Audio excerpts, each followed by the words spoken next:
इतिहास में आपने मुगलों की जीत के अनगिनत किस्से सुने होंगे कि कैसे बाबर से लेकर औरंगजेब तक मुगलों ने एक एक कर भारत की तमाम रियासतों को अपने कंट्रोल में कर लिया था। लेकिन क्या आप उस साम्राज्य के बारे में जानते हैं जिसने मुगलों को एक दो बार नहीं बल्कि पूरे 17 बार जंग के मैदान में धूल चटाई थी, वो भी तब जब उनकी सेना छोटी थी। उनके पास कोई तोपखाना नहीं था, न ही दिल्ली जैसे साम्राज्य की दौलत और रिसोर्सेस थे। फिर भी उन्होंने अपने साहस, रणनीति और जमीन की समझ से उस एम्पायर को झुका दिया जिसे कभी कोई नहीं झुका सका। वो गुरिल्ला युद्ध करते, नदियों और पहाड़ियों को अपनी ढाल बनाते और आधी रात में दुश्मनों पर हमला करके उनके काफिले में खलबली मचा देते और सुबह होने से पहले घने जंगलों में ऐसे गायब हो जाते जैसे कि कोई भूत हो।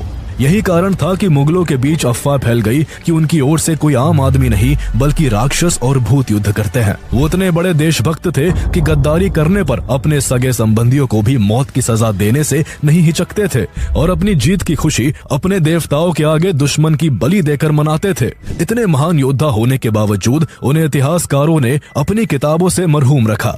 लेकिन जब उनकी बहादुरी के किस्से सामने आए तो पूरे भारत के लोग उनकी वीरता के आगे नतमस्तक हो गए। भारत सरकार आज उनके एक सेनापति के जन्म दिवस को लचित डे के रूप में सेलिब्रेट करती है। यह कहानी है नॉर्थ ईस्ट इंडिया के रक्षक कहे जाने वाले अहोम डायनेस्टी और उनके वीर सेनापति लचित बोरफुकन की, जिनकी बहादुरी, निष्ठा और देशभक्ति के किस्से आज भी असम की मिट्टी में गूंजते हैं।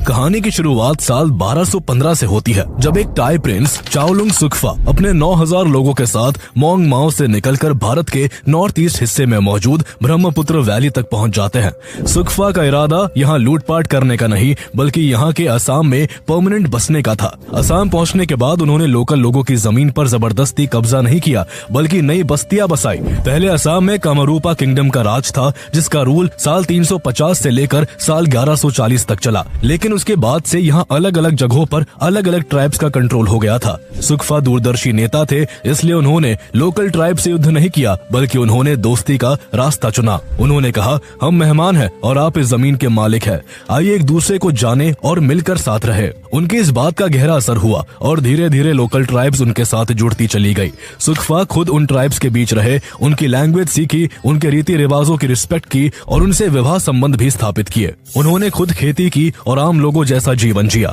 यही कारण था कि उन्होंने लोगों का दिल जीत लिया और लोग उन्हें अपने नेता के तौर पर देखने लगे। अगले कुछ सालों में सुक्फा ने अलग अलग इलाकों में अपनी बस्तियां बसाई और हर जगह अपने रिप्रेजेंटेटिव छोड़ते गए। कुछ ही वक्त में सुक्फा ने एक मजबूत एडमिनिस्ट्रेटिव और खुद का मिलिट्री सिस्टम भी खड़ा कर लिया। इस तरह से उन्होंने असम में अहोम किंगडम की स्थापना की और यही से शुरू हुआ